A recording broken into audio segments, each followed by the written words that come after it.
ನನ್ನ ಹೆಸರು ಪ್ರಜ್ವಲ್. ನಾನು 8ನೇ ತರಗತಿಯಲ್ಲಿ ಓದುತ್ತಿದ್ದೇನೆ.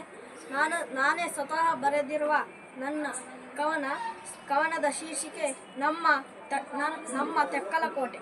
ತೆಕ್ಕಲಕೋಟೆ ಎಂಬ ಊರು ತೆಂಕಣ ರಾಜ ಆಳಿದ ಊರು. ತೆಕ್ಕಲಕೋಟೆ ಎಂಬ ಊರು ತೆಂಕಣ ಮಹಾರಾಜ ಆಳಿದ ಊರು. ಐತಿಹಾಸಿಕದ ಬೀಡು ಸಿದ್ಧಿಪುರುಷರ ತವರೂರು. ಐತಿಹಾಸಿಕದ ಬೀಡು ಸಿದ್ಧಿಪುರುಷರ ತವರೂರು. ಪಂಚಪ್ರಸಿದ್ಧ ದೇವಾಲಯ ಹೊಂದಿರುವ ಊರು. ಪಂಚಪ್ರಸಿದ್ಧ ದೇವಾಲಯ ಹೊಂದಿದ ಊರು. ಕವಿಗಳ ಕಣ್ಣಿನ ನೋಟ ಸೆಳೆಯುವ ಹಸಿರಾದ ಪರ್ವತ ಹೊಂದಿರುವ ಊರು. ಕವಿಗಳ ಕಣ್ಣಿನ ನೋಟ ಸೆಳೆಯುವ ಹಸಿರಾದ ಪರ್ವತ ಹೊಂದಿದ ಊರು. ಭಾವೈಕ್ಯತೆಯಿಂದ ಕೂಡಿದ ಊರು, ಅದುವೇ ನಮ್ಮ ತೆಕ್ಕಲಕೋಟೆ ಎಂಬ ಊರು. ಭಾವೈಕ್ಯತೆಯಿಂದ ಕೂಡಿದ ಊರು, ಅದುವೇ ನಮ್ಮ ತೆಕ್ಕಲಕೋಟೆ ಎಂಬ ಊರು. ಧನ್ಯವಾದಗಳು.